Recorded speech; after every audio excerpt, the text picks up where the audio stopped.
ravi de vous accueillir, toutes et tous, pour parler d'adoption de Power BI, de la data et de gouvernance de la data telle que nous l'avons faite en équipe pendant plusieurs années. C'est parti. Alors, vous connaissez certainement ce schéma. Je ne vais pas faire de longs discours, c'est un petit icebreaker. À gauche, vous avez la BI traditionnelle d'entreprise, comme on l'appelle. Et puis à droite, vous avez la self-service BI. Nous, on a décidé de briser la glace. OK ? Alors, on parle souvent de self-service BI si on se réfère au Gartner et à sa définition dans son glossaire. Ce qui me paraît important, c'est ce qu'on a highlighté en vert là. On a dit quoi ? On a voulu mettre en avant le fait qu'effectivement, il y a de l'autonomie au niveau des utilisateurs, mais c'est surtout sur des architectures supportées, approuvées, entre parenthèses, par l'IT. Okay ? Donc, ce n'est pas de la jungle. Ce n'est pas tout le monde fait ce qu'il veut. Il y a vraiment l'IT et le métier. L'agenda. Alors, on va vous proposer dans un premier temps de déjà introduire, expliquer qui nous sommes, d'où nous venons. Ensuite, on rentrera dans le cœur du sujet, quels sont les piliers qui nous ont permis, on l'espère en tout cas, de réussir à accompagner l'adoption et la gouvernance de la Self-BI au sein de LVMH Beauty. On finira par les perspectives, parce qu'il y en a beaucoup. On a beaucoup d'idées et beaucoup d'enjeux, et on finira la session par 15 minutes de questions-réponses. Alors, en introduction, on est dans le monde d'LVMH, avec son président, directeur général, M. Bernard Arnault. On a dans ce groupe 6 branches, dont l'une correspond aux parfums et cosmétiques, qu'on appelle aujourd'hui la branche Beauty, LVMH Beauty. Dans cette branche, on va y retrouver des maisons iconiques, parfums Christian Dior, Guerlain, Givenchy, Kenzo, Acqua di Parma, je ne vais pas toutes les citer, il y en a 15 à peu près, qui font toutes du parfum, de la cosmétique, du soin, parfois un seul de ces éléments, parfois plusieurs. On va y retrouver également deux entités différentes qui ne vendent pas des produits qui n'ont pas de boutique, LVMH Recherche et LVMH Beauty Tech. LVMH Beauty Tech, c'est l'IT de l'ensemble de ces maisons. Et nous sommes dans cette entité. Dans l'entité LVMH Beauty Tech, on y trouve différents départements, dont un centre d'expertise data. On continue d'atterrir. Dans l'entité data, on a une équipe spécialisée autour des outils self-BI, des outils de reporting. Et on a choisi comme outil Power BI, comme outil de cible, de référence pour l'ensemble de nos utilisatrices et utilisateurs. Alors, c'est une équipe de choc, plein de talents, avec beaucoup de compétences. On voit des petits logos avec des certifications Power BI, Microsoft. On voit aussi des badges, parce qu'aussi on promeut, on aime mettre en avant les initiatives, les spécialités de chacun. Donc des badges qu'on est très fiers de porter.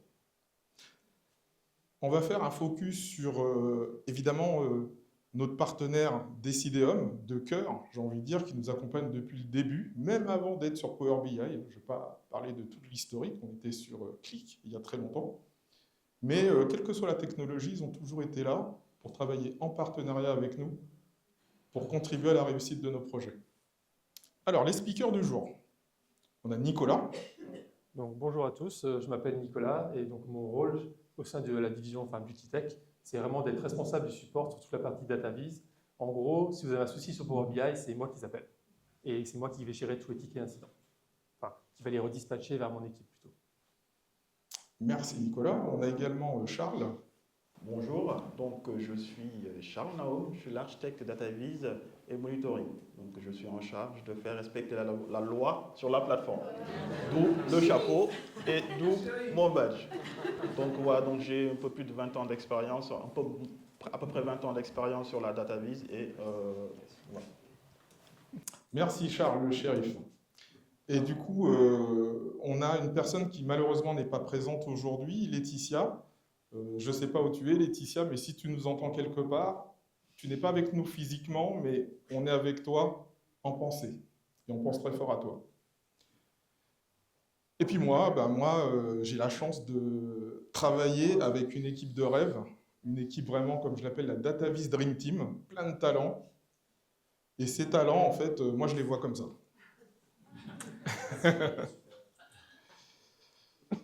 Alors, allons-y. Le cœur de notre sujet, les piliers de la gouvernance et de l'adoption. Alors, on va commencer par dévoiler ces piliers. Je ne vais pas les citer maintenant. Chacun des interlocuteurs ici va pouvoir les décrire. Allons-y pour la partie support. Bon, pas besoin de les citer, mais vous allez tous lire. On va commencer donc par le support. Et donc, vu qu'en tant que responsable support sur la partie DataVis, c'est moi qui m'y colle à la tâche. Donc, cette partie, donc, on commence rapidement sur une organisation. On ne va pas aller dans le détail des différentes personnes. C'est juste pour vous dire qu'on est répartis par squad. Donc, il y a différents types de squads qui sont aussi bien de l'omnichannel, de la finance, de la partie RH, et ainsi de suite. Je ne vais pas tous les lire, bien sûr. Et par technologie, pour les citer rapidement, parce que j'ai fait un petit focus quand même, c'est donc Power BI au centre, vraiment highlighté en jaune, du Google Cloud, qui est notre base de données principale, qui est notre base de données cible, ainsi que d'autres technologies. Et donc voilà les répartitions de la fameuse Dream Team de Bruno indiquées sur cet écran. Donc, pour aller un peu plus dans le détail, on va vous parler de plusieurs exemples, mais juste pour redire un peu le monitoring, on est une équipe de DataVis, donc pour faire du monitoring, qu'est-ce qu'on a fait? Bêtement, de la DataVis. On a monté en place des rapports, donc il faut alimenter en données et bien sûr faire des jolis visuels pour que ça soit compréhensible par tout le monde, notre top management y compris, faire des choses récapitulatives, claires et compréhensibles par tous, un peu comme dirait le regretté Steve Jobs qui voulait toujours, avec son iPhone, faire des choses simples, compréhensibles par tous, compréhensibles facilement. Voilà. Et donc, notre but aussi, c'est d'être proactif, de vérifier des choses de manière autonome, afin que dès qu'il y a un incident, ce ne soit pas le métier qui nous appelle le matin pour dire « Hey Nicolas, j'ai un souci sur mes datas », qu'on soit déjà au courant et qu'on est déjà en train de dire « Oui, je suis au courant, je suis en train de travailler dessus ». Donc voilà. Donc faisons un petit focus avec 3 rapports Power BI là-dessus. Donc le premier, c'est ce qu'on appelle nous en commun le daily check. Donc si vous ne parlez pas anglais, daily ça veut dire journalier. Et le but, c'est d'avoir vraiment dans notre boîte aux lettres tous les matins à 10 h, à peu près un état des lieux de la plateforme pour être au courant de qu'est-ce qui a tourné et qu'est-ce qui n'a pas tourné. Parce que, on va le voir un peu, on a plein de sources à ce rapport, des ordonnanceurs tels que Control-M ou Airflow qui vont lancer des jobs quotidiennement. Donc on en a des centaines, voire des milliers de jobs qui tournent tous les jours. Et il faut bien savoir lesquels ont tourné ou pas.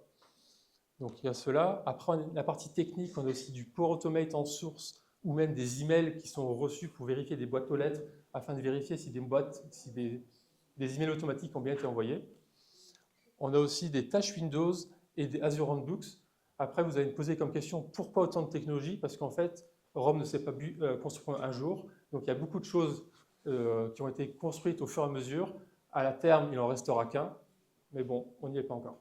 Mais non, tu peux dire, Nicolas, c'est parce qu'on est riche, tout simplement. Voilà.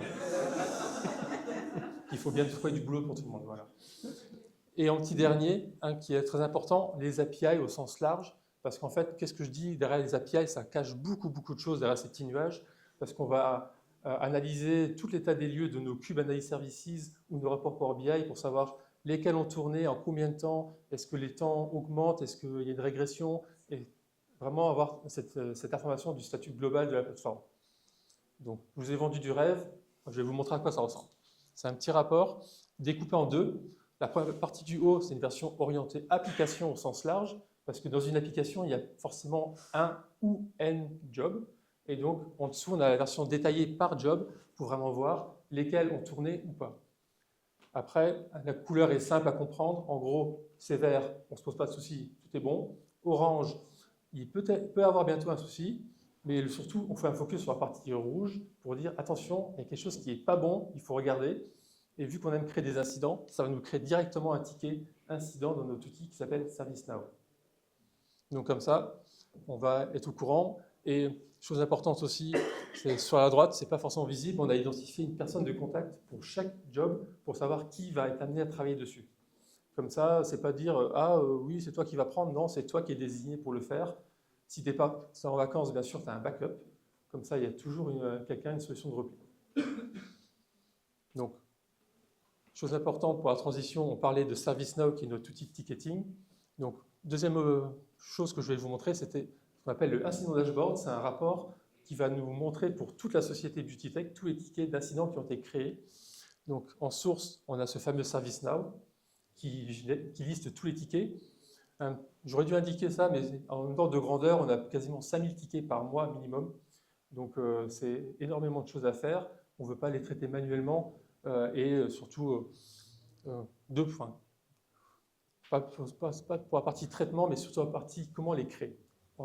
J'ai parlé avant de DailyCheck nous crée des tickets automatiquement. Il y a aussi beaucoup de gens, des utilisateurs comme vous et moi, ils ont un souci. Comment ils le font? Ils envoient soit un mail, soit ils passent par une sorte de la partie front office de ServiceNow qu'on appelle OpenUp, soit ils passent par des formulaires dédiés. Et tout ça, ça va loguer leurs soucis dans ServiceNow pour créer un incident. Et que derrière, pour monitorer le tout, on a ce rapport qui s'appelle Incident Dashboard. Et vous avez quelques slides qui défilent. Donc, pour parler rapidement, on a des gros KPI en haut qui nous listent les chiffres pour savoir à peu près combien il y a de tickets qui sont créés. Bien sûr, il y a des filtres par défaut qui doivent s'appliquer. Ouais, mais j'arrive mal à viser. Donc, après, on peut le voir par zone géographique, par business service, par type de catégorie, ainsi de suite. Je ne vais pas rentrer en détail parce que je pourrais passer des heures. Mais en gros, voilà, c'est très joli et c'est fait maison. C'est normal que ce soit joli, c'est toi qui l'as fabriqué. Voilà. En termes d'utilisateurs, on parle quand même de 30 000 personnes potentielles qui peuvent nous créer des tickets. On a eu sur les 30 000 personnes qui potentiellement peuvent créer des tickets, à peu près 7 200 personnes qui activement utilisent Power BI tous les mois. Et donc, impressionnant comme chiffre. Et pour passer au troisième, donc c'est vraiment un rapport qu'on va utiliser toutes les semaines, nous, dans notre Dream Team. Parce que oui, on s'appelle la Dream Team entre nous. Donc, afin de savoir quelles sont les tâches de chacun, on liste aussi bien des données qui viennent, donc des tickets qui ont été créés, qui nous sont assignés, aussi bien des tickets Jira. Donc, c'est plus la partie projet, aussi bien interne que business avec le métier. Tout le listing. Donc, tout cela est dans un beau petit rapport Power BI. Et on aime bien les animations fun, surtout Bruno, avec ses petits poissons. Donc, on vous l'a montré, un peu en version animée. Et bien sûr, il y a un listing qui est catégorisé, priorisé par priorité, et ainsi par âge, afin qu'on voit directement qu'est-ce qui est en souffrance et quels sont les tickets les plus importants à traiter en premier. Ouais, je voudrais quand même revenir là-dessus. Ça paraît simple ce qu'on voit là, mais en gros, chez nous, ServiceNow, ça veut dire le support, et Jira, ça veut dire les projets.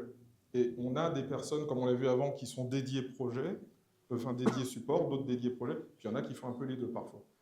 Donc, cette simple fusion de ces deux éléments permet d'avoir quelque chose d'essentiel.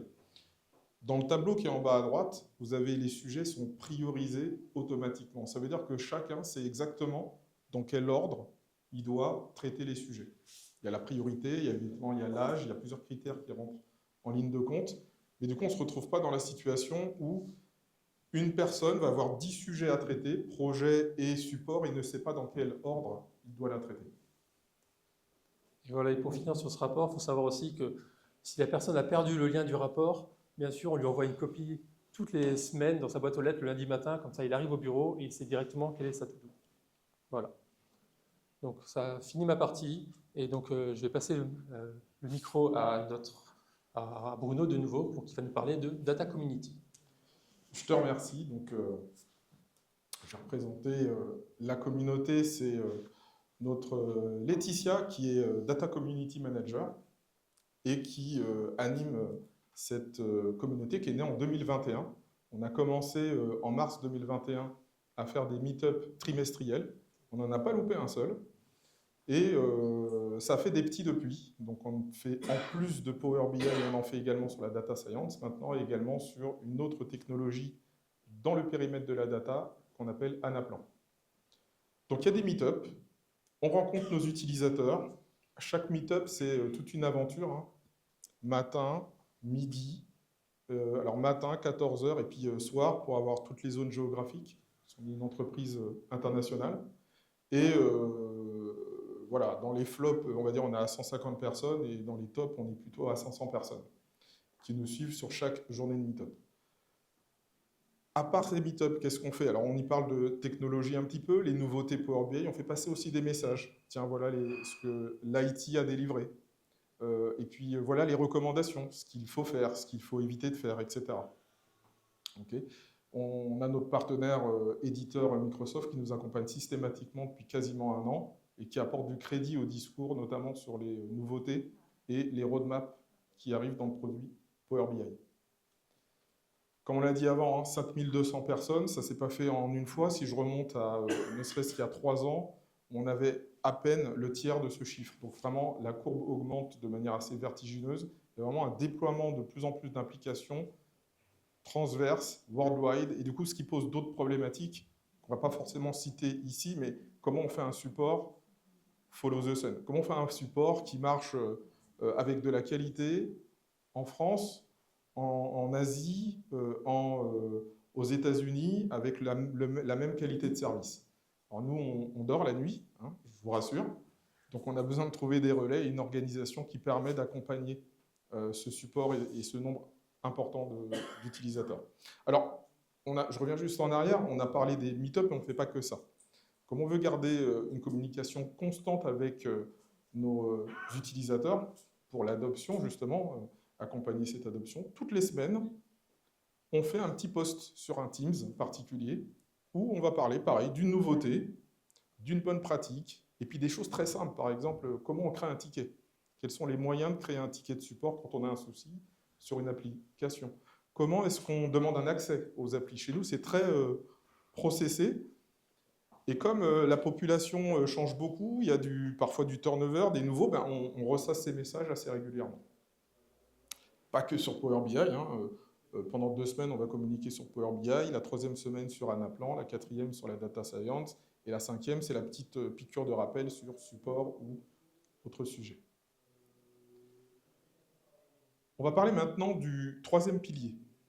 Et celui-là, il est aussi important, et on travaille beaucoup avec les ressources humaines sur ce pilier-là.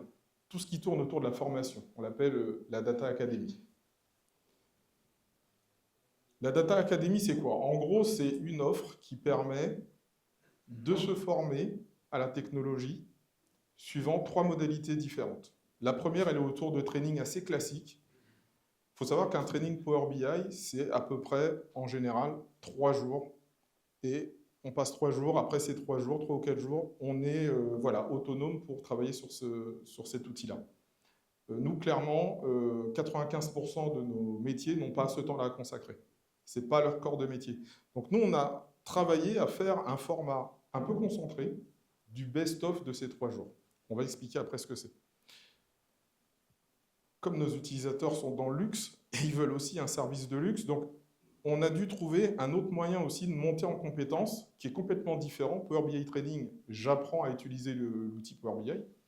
Là, le Coffee Training, c'est j'ai une appli qui existe sur Power BI et j'ai besoin d'être autonome sur l'exploitation de cette application, sans nécessairement être un expert en création de rapports. Maximiser l'utilisation, l'adoption d'une application existante. C'est ce qu'on appelle les Coffee Training. Coffee parce qu'ils sont beaucoup plus courts qu'un training Power BI tout court. Et puis, dernier élément, c'est les Open Bar Data AI. Nous ne sommes pas alcooliques, sauf de la data. Et du coup, on est autonome pour aller booker dans nos disponibilités communes un créneau de 30 minutes avec un expert de chez nous pour répondre à toute problématique qu'il pourrait y avoir, quel que soit son niveau. Là, je détaille un petit peu les offres, mais je vous en ai donné déjà l'essentiel. Mais si on fait un zoom sur les trainings Power BI, c'est 3 niveaux. Ces 3 niveaux-là correspondent exactement aux 3 jours habituellement qu'on trouve chez les partenaires Microsoft, sauf que nous, on les a réduits. Il y a un premier niveau 1 qui dure une demi-journée, un deuxième niveau qui se passe en 2 demi-journées, et un dernier niveau 3, qui se passe en une demi-journée. On en a pour, du coup, 2 jours, qui peuvent être étalés, etc., qui s'adaptent également aux maisons. Nos maisons sont parfois du côté d'Orléans, quand on est proche des usines, ou dans d'autres endroits en France, et on va au contact des utilisateurs. On essaie vraiment d'être dans des formations en présentiel. Le dernier niveau qu'on appelle Level 4, c'est autre chose. C'est une fois qu'ils ont passé les niveaux 1, 2, 3, on leur permet, grâce aux partenaires qui nous accompagnent, de les former carrément à la certification Power BI. La PL 300 pour ceux qui connaissent, et puis bientôt la DP 600 pour ceux qui connaissent aussi. L'idée, c'est de dépasser le cadre strictus sensus de l'entreprise et de ses besoins. C'est de faire en sorte de retenir les talents. Il y a des personnes qui passent par des entreprises et qui ont des expériences très riches sur des outils et qui, chez LVMH, clairement, voient de l'intérêt à ce qu'on s'intéresse à leur carrière. Donc ça marche aussi très fort pour certaines catégories d'utilisateurs. Après, les coffees, alors on est fans de café, nous, donc on a inventé le concept de ristretto, espresso et longo simplement pour décrire la durée de ces différents coffees. Là, c'est vraiment le cœur de la self-BI, il est là chez nous. Pour nous, la self-BI, c'est pas j'utilise comme je veux, n'importe comment, c'est codé. C'est-à-dire que les utilisateurs qui font de la self-BI, managés, on les connaît. On connaît leur nom, on sait par quel parcours ils sont passés. Quand on ne les connaît pas, on appelle ça de la jungle self-BI. C'est pas que c'est pas bien, c'est juste qu'on ne sait pas. OK ? Puis enfin, les open bars. Comme j'ai expliqué, on book un créneau dans nos disponibilités communes. Alors, comme nos utilisateurs en veulent toujours plus, certains nous ont dit, bon, c'est bien tous vos trainings et tout, mais moi, je n'ai pas vraiment de temps à accorder à l'apprentissage d'un logiciel. J'ai un problème concret, j'aimerais avoir un expert à côté de moi qui puisse m'aider à réaliser ce rapport et apprendre en même temps. Et là, on a inventé le concept de coaching. Coaching, j'ai un rapport à faire, plus ou moins complexe. Je prends un expert, il est à côté du métier, il pratique Power BI, l'expert, pendant 1 heure, et après, il passe le PC et l'outil au métier qui fait. Le métier fait en apprenant. Donc, une autre formule qu'on a inventée il y a quelques années. Et puis, évidemment, on sait personnaliser ces éléments si besoin. Parfois, on a eu des gens qui étaient capables de faire des choses un peu avancées, de l'ordre de l'IT, des automatisations. Donc, on sait aussi faire des formats personnalisés. Alors, ce rapport qui est très moche, qui trouve qu'il est moche, ce rapport? On cherche des stagiaires pour le refaire s'il veut. C'est quelqu'un qui est intéressé dans la C'est ça. Il n'est pas très beau. D'ailleurs, c'est moi qui l'ai fait, mais vous ne le direz pas. On s'est enregistré trop tard.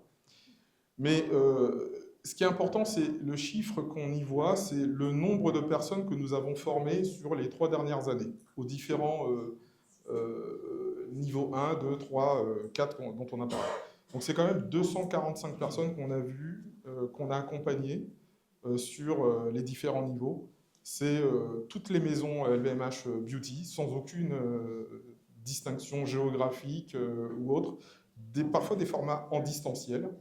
Je me souviens l'été, il y a 2 ans, où on avait fait un training avec des US, l'Asie et l'Europe hors France.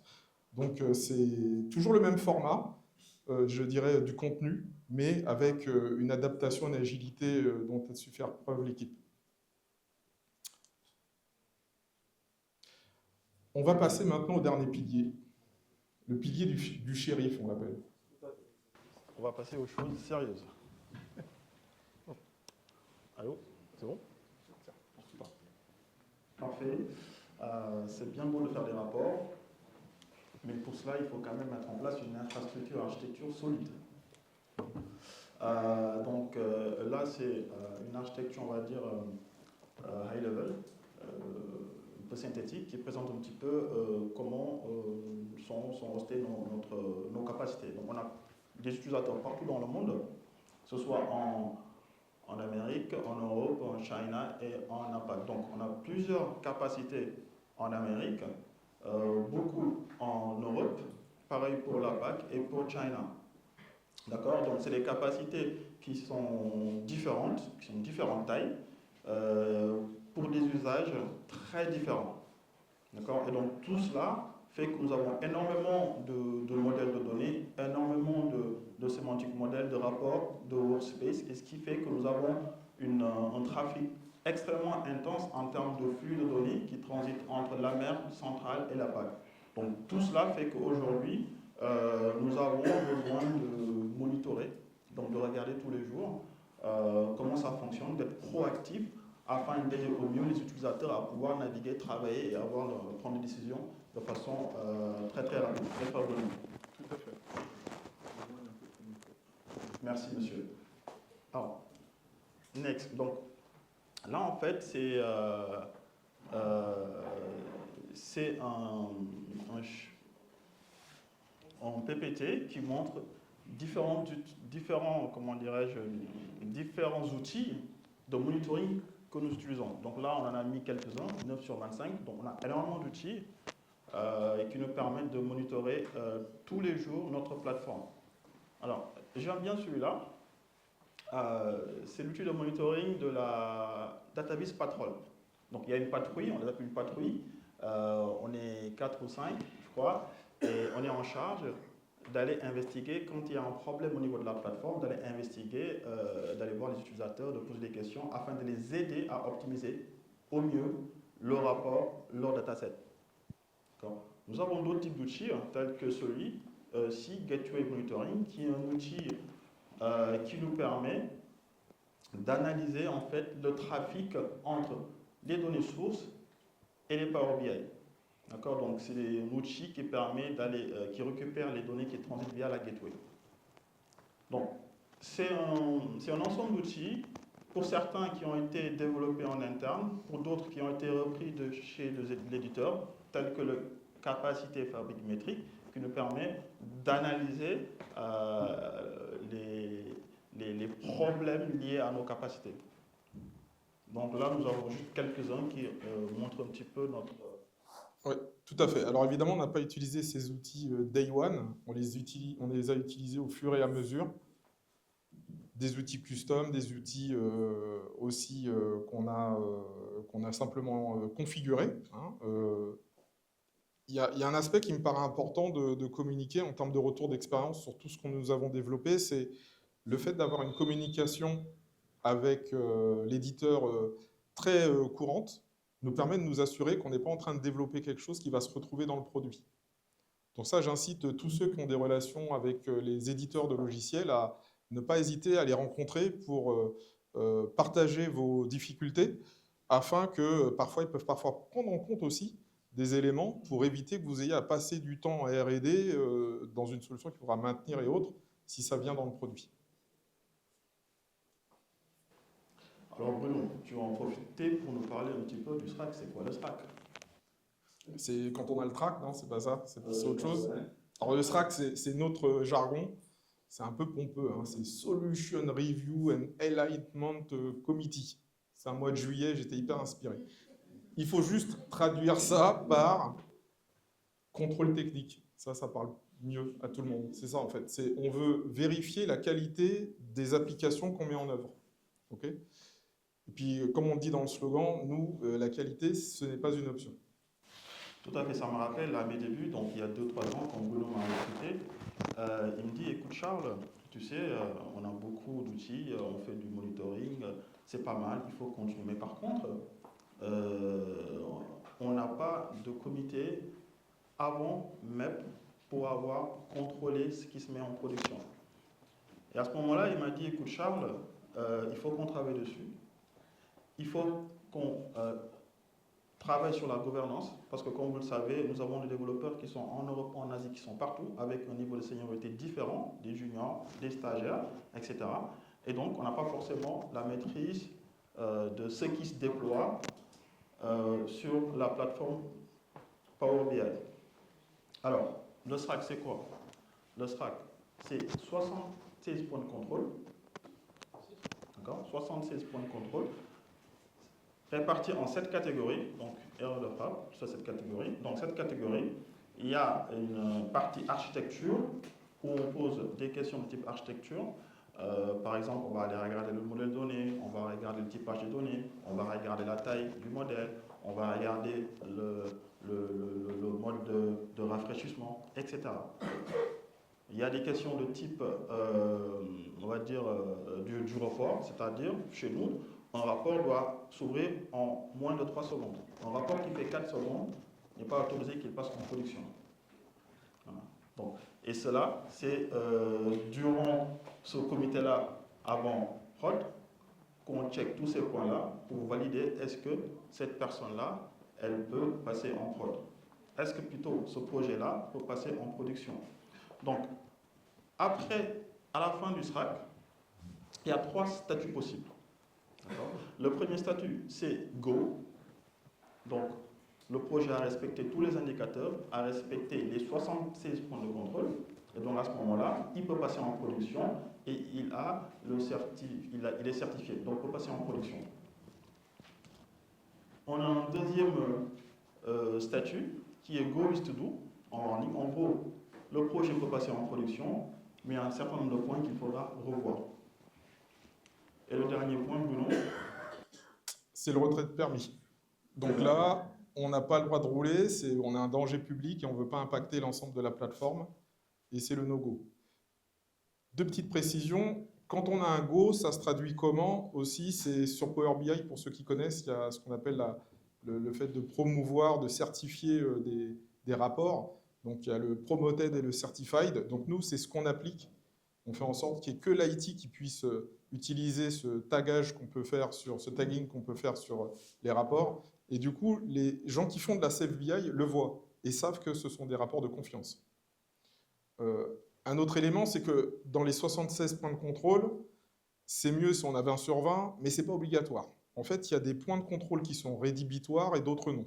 Donc évidemment, quand on a un Go with to do, c'est qu'on a des points non rédhibitoires et on peut repasser son contrôle technique 1 semaine ou 2 semaines après, mais on peut quand même rouler. Alors oui, je vais expliquer aussi un aspect dont on n'a pas eu l'occasion de parler jusqu'à maintenant, c'est le FinOps. Alors le monitoring, on en a déjà parlé. Vous avez bien compris qu'on en fait du sol au plafond. Rapidement sur nos ressources, on a les ressources principales, on ne va pas tout noter, mais les Azure Analysis Services font partie de notre écosystème, les Power BI Premium Capacity, les On-Premise Data Gateway, également ce qu'on appelait les Shared Folders, donc c'est des dossiers réseau qu'on met à disposition du métier pour y déposer des éléments pour qu'ils puissent faire justement de la self-BI, mais contrôlée. Et c'est également un espace dans lequel nous, on va positionner, exporter des données qui viennent d'applications BI. Ça sert d'un SaaS à 2 sens. Le DataVis SFTP pour des échanges avec des partenaires. On va retrouver des fichiers qui sont déposés dedans. Et enfin, tout ce qui nous sert de sauvegarde, backup, archivage. Que ce soit des rapports ou des cubes, ce genre de choses.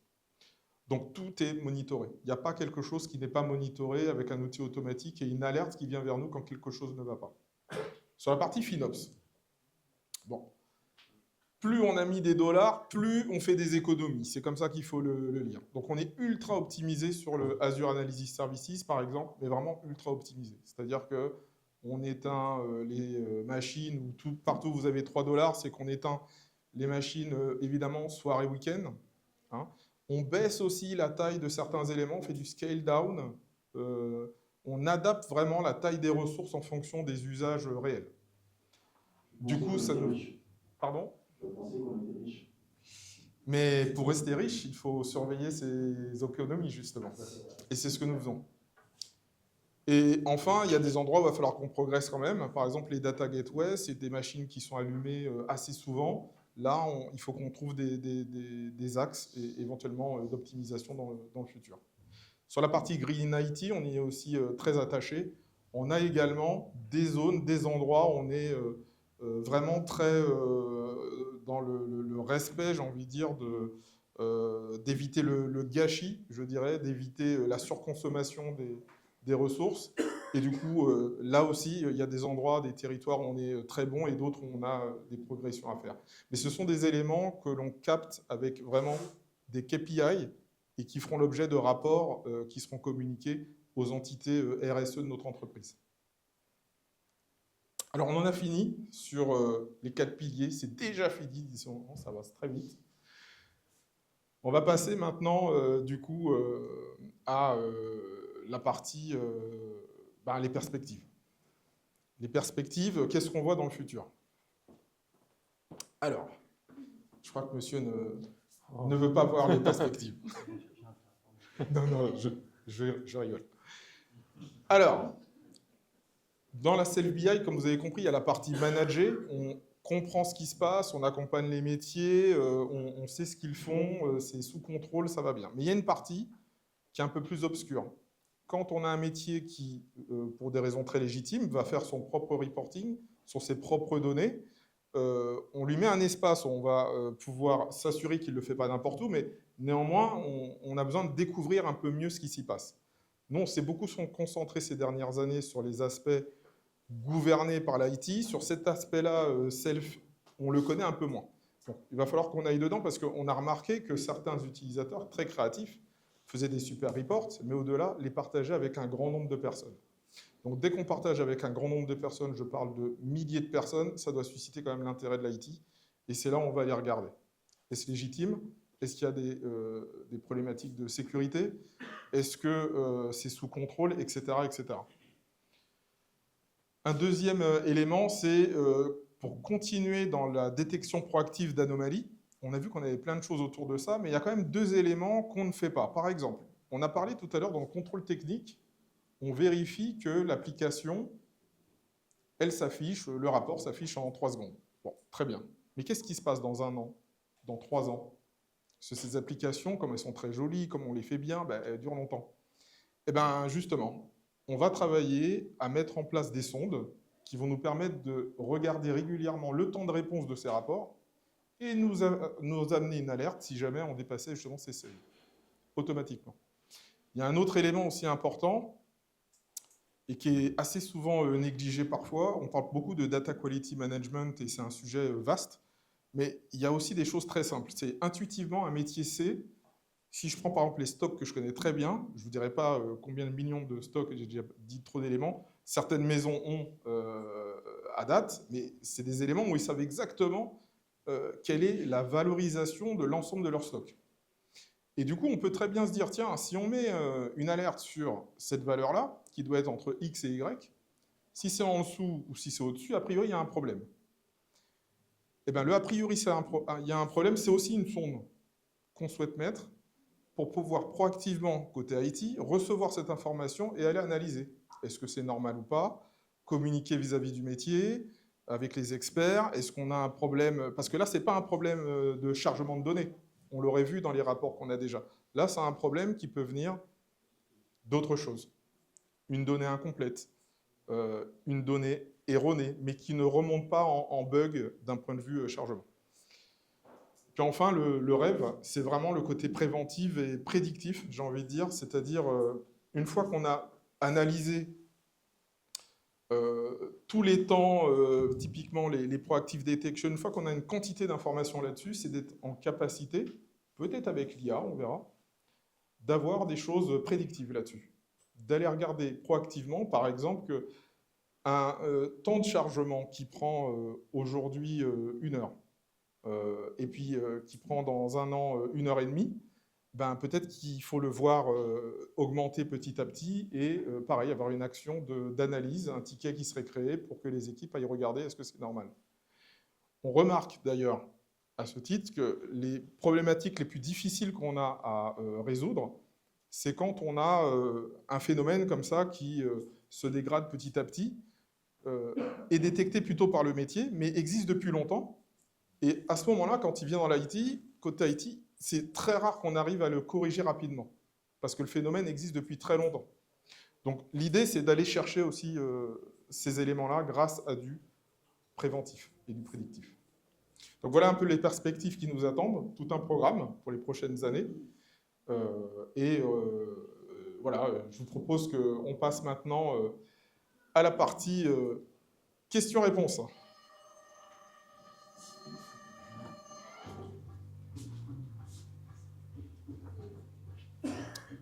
Oui. Honneur aux dames, surtout qu'elle a gagné le blind test. Voilà. Bon, je reste avec vous. Merci voilà. pour la présentation. J'ai une petite question. Dans votre académie, vous parlez effectivement de l'apprentissage de la solution Power BI. À aucun moment, vous parlez de l'apprentissage des données. C'est-à-dire, quand vous composez des datasets, Évidemment, il y a des données à l'intérieur, des métadonnées.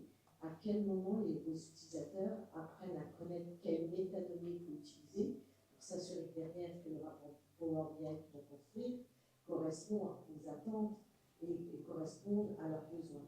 Parce que moi, je travaille beaucoup sur la gouvernance des données, et justement, pour moi, c'est le fond du problème. C'est joli de faire beaucoup de rapports, mais souvent, on néglige l'apprentissage de la métadonnée pour s'assurer que l'utilisateur utilise la bonne donnée et non pas celle du voisin qui n'a rien à voir, qui n'a pas la bonne règle de gestion. Est-ce que dans l'académie, vous avez prévu sous forme de restretto ou Mongo, parce que je trouve que c'est génial ce que vous faites là-dessus. Est-ce que vous avez prévu quelque chose sur cette thématique? En fait, aujourd'hui, il y a certainement des endroits où on doit progresser, mais on le fait à travers 3 axes. Le premier, c'est, comme vous avez vu, il y a les ristretto. Là, on est vraiment très proche de la donnée. C'est là qu'on apprend à comprendre la donnée. C'est là qu'on utilise vraiment l'outil sur la data, sur le périmètre métier concerné. C'est vraiment là, les ristretto, c'est vraiment là où il faut être. Mais il y a 2 autres éléments aussi qui sont importants. On a un catalogue d'applications. Aujourd'hui, on a à peu près 200 applications data. Et dans ce catalogue d'applications, l'ensemble des 30 000 personnes dont j'ai parlé avant y accèdent et voient qu'est-ce qu'il y a dans le catalogue. Donc, ne peuvent pas se tromper sur les applications officielles qui ont été mises en place par l'IT et qui leur sont accessibles avec des descriptifs, des liens pour aller obtenir les accès et le lien direct pour aller sur l'application. Et le 3e axe, c'est celui de... Alors, je l'ai oublié, celui-là. Il va revenir. Donc, j'ai parlé de App Catalogue. J'ai parlé de, effectivement, les éléments de... Vous avez peut-être un catalogue de définition des termes métiers, des indicateurs qui sont mis à la disposition. Tout à fait. Exactement. Le 3e axe, c'est qu'en fait, on a voulu apporter directement dans l'application cette information, au plus proche de l'endroit où elle est utilisée. C'est-à-dire que, aussi pour accompagner l'adoption, il y a un truc qui est important à nos yeux, c'est que quand on a démarré sur Power BI, il y a quelques années, on était dans l'hyper-personnalisation des rapports. Donc on avait, quand on regardait 2 rapports produits par l'IT, ils étaient complètement différents dans leur look and feel, dans l'ergonomie, etc. On a voulu vraiment essayer de rationaliser et de faire en sorte que, en gros, quand on connaît une appli chez nous, on connaît toutes les autres dans leur ergonomie, dans leur usage, dans leur consommation. Et je parle de ça parce que ça rejoint le 3e axe qui est, dans toutes nos applications, quand vous allez en haut à droite, il y a un petit onglet qui s'appelle glossaire. Et quand vous allez sur le glossaire, vous avez l'ensemble des définitions fonctionnelles de l'ensemble des éléments qui sont non seulement utilisés dans le rapport. Dans le rapport, on a à peu près 50% des différentes notions qu'on pourrait exploiter en Self-BI, mais également celles qui ne se voient pas dans le rapport, mais qui sont accessibles en mode Self-BI quand on construit son rapport. C'est comme ça qu'on le fait aujourd'hui.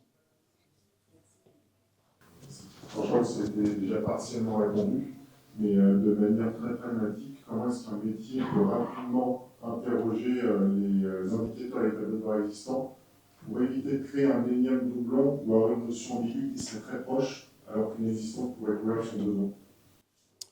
Ça aussi, c'est une très bonne question. Il y a beaucoup de bonnes questions ce soir. On n'a pas la réponse facile à cette question-là. Nous, on martèle avec, si vous voulez, pour être sûr de prendre le bon modèle de données. Déjà, on a parlé tout à l'heure de promotion ou de certification des modèles officiels. Donc, on fait en sorte que ces éléments-là soient les plus accessibles aux utilisateurs.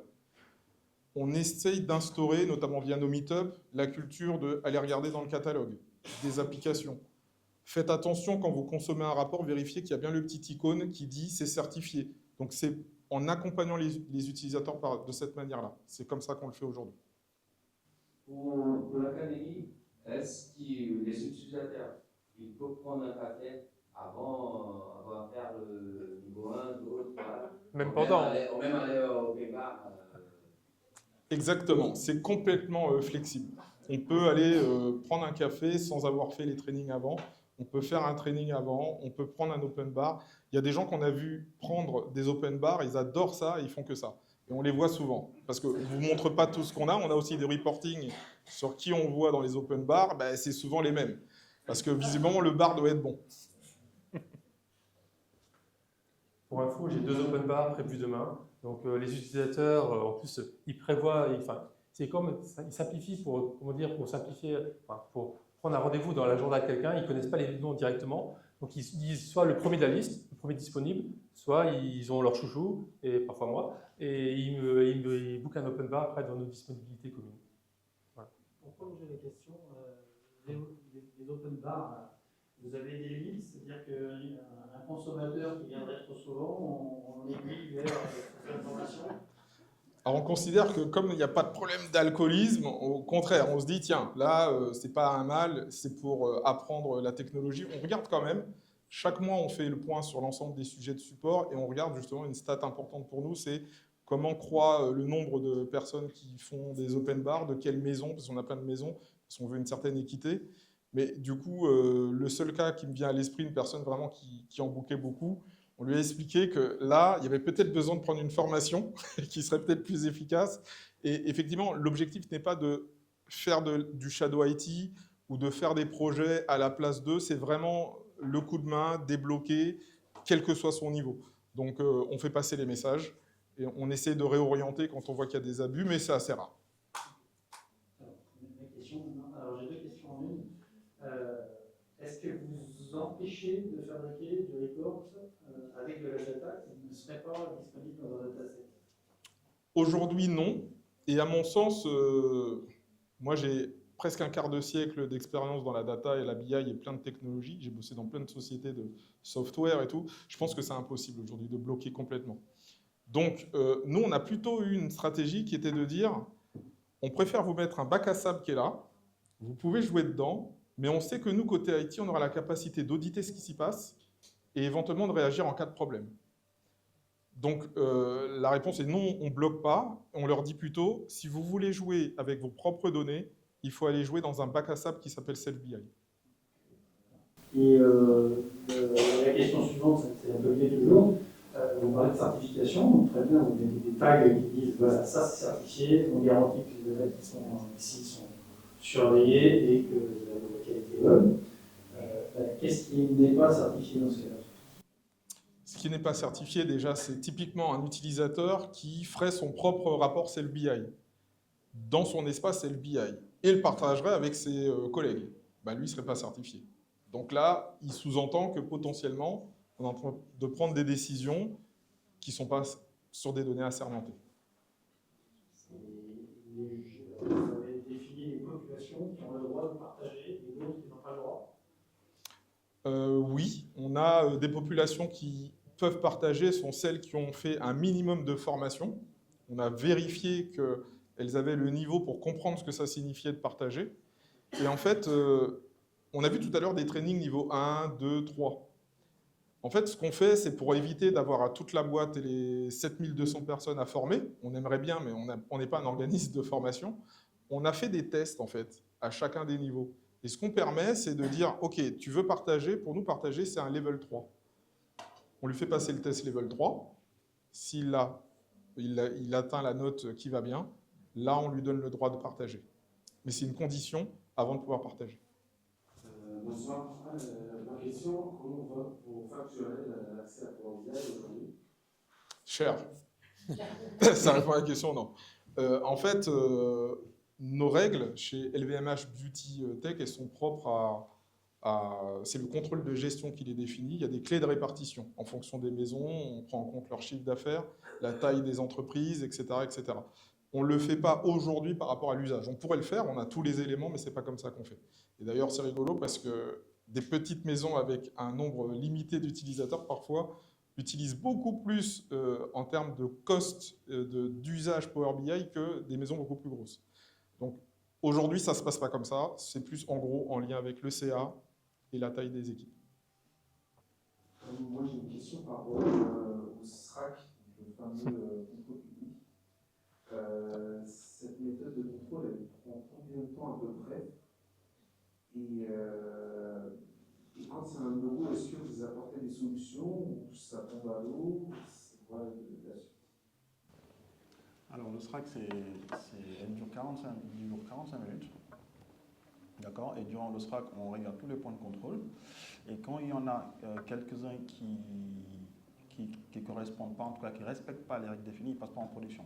Et derrière, effectivement, on donne des recommandations durant le SRAC. On les aide à optimiser et à trouver des solutions dans ce sens-là. Donc oui, on leur dit, vous n'êtes pas prêts, vous ne passez pas en production, mais on les aide derrière à optimiser leur code, leur modèle de données. Du coup, vous les avec le module de formation ou c'est juste non, alors, le problème sur le moment? Là, c'est sur le moment. Sur le moment, on travaille, enfin, sur le moment, c'est-à-dire après le SRAC, donc ils peuvent venir nous voir, nous, les experts qui travaillent sur le sujet, on book un point, on meeting avec eux, on regarde et on leur dit, bah, écoutez, c'est un point dédié, spécifique, un SRAC spécifique, dans lequel on travaille, on regarde la donnée, on regarde le modèle de données, on retravaille la stratégie, on retravaille le typage de données pour avoir un meilleur taux de compression, ou etc. selon la problématique. Voilà. Mais on les accompagne vraiment pour la mise en prod. J'ajouterais juste une chose, on est une équipe, clairement, hein, là on est en France, okay, mais les développements Power BI, l'IT, on a de l'IT aussi en Asie et de l'IT aussi en Amérique, et puis même en Europe, hors France. Donc pour être sûr qu'on développe un peu de la même manière, avec les mêmes normes, on a quand même passé l'année 2024 à faire, je crois que c'était une dizaine de trainings internationaux pour expliquer ces règles de développement, les 76 règles SRAC, pour être sûr qu'un quelque chose qui est développé en Asie respecte aussi ces mêmes normes. Parce que l'idée, c'est pas qu'on se retrouve en goulot d'étranglement et d'obliger des zones géographiques avec des time zones différentes des nôtres à être prêts au SRAC qui a lieu le lundi après-midi. Hein. Donc pour ça, du coup, on a formé tout un tas d'autres équipes. On a des relais, des ambassadeurs SRAC dans chaque région. Et il y a autre chose qu'on a fait. On a fait aussi le SRAC automatique. C'est-à-dire qu'on a automatisé, dans les 76, aujourd'hui on arrive à une vingtaine de règles qui sont automatisées, donc un développeur n'importe où dans le monde, il sait passer en revue son code et on lui dit qu'est-ce qui passe, qu'est-ce qui ne se passe pas et pourquoi. Évidemment, on a de la documentation, Confluence, etc., qui l'aide à voir quels sont les éléments qu'il peut utiliser pour justement optimiser tel ou tel point. Le SRAC, en fait, c'est des règles, mais derrière, on les explique. Il y a de la documentation, il y a ce qui s'appelle le SRAC Guide, qui explique chacune des règles en disant, tiens, quand on est face à tel problème, voilà option 1, option 2, option 3, ce qu'on recommande pour solutionner. Et aussi dans SRAC, c'est vraiment l'IT par l'IT, donc c'est vraiment des gens qui ont l'habitude de développer. Donc à la formation, on n'y pense pas. Et aussi, aussi sur le suivi de comment les no-go, donc il y a des Jira qui sont créés afin qu'ils aient un reminder toutes les semaines pour savoir où c'est que ça en est, pour continuer à avancer dessus pour avoir le go final. Je une question. Bonsoir, merci pour la présentation, c'est super intéressant et inspirant. Est-ce que vous avez déjà des cas d'usage IA avec de la génération automatique de reporting à partir de la natural language? On a testé Copilot pour Power BI. On a décidé dans un premier temps plutôt de restreindre la population qui pouvait l'utiliser. Peut-être que ce n'était pas le bon choix de trop restreindre, parce qu'en fait, dans notre restriction, on a choisi des utilisateurs qui étaient plutôt avancés sur Power BI. Et du coup, je pense que Copilot pour Power BI, mon point de vue, hein, ça n'engage que moi, je ne pense pas que le use case ce soit pour celui qui est ultra avancé sur Power BI, bien au contraire. Donc, du coup, on n'a pas eu beaucoup de feedback parce que les gens avaient déjà construit leur rapport, étaient déjà autonomes sur, je sais pas, le DAX ou ce genre de choses. Donc, ce que j'en ai vu, par contre, moi qui l'ai testé, en retour d'expérience encore une fois personnelle, c'est vraiment une amélioration dans les retours qu'on a sur les analyses. Je trouve que c'est quelque chose qui s'améliore avec le temps. Après, moi, j'en attends un peu plus, personnellement. Mais il y a clairement des use cases que j'imagine qui ne sont pas forcément ceux auxquels pense Microsoft. Hein. C'est une personne en situation de handicap, pas en capacité peut-être de consommer, lire nos rapports, pourrait avoir comme ça une synthèse du rapport qu'il est en train de voir. Moi, je crois beaucoup à ça.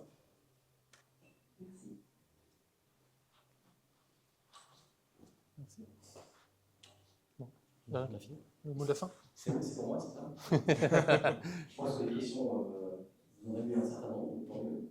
Merci beaucoup, en tout cas, Bruno et toute l'équipe pour cette présentation, c'était vraiment super. Vous pouvez les applaudir.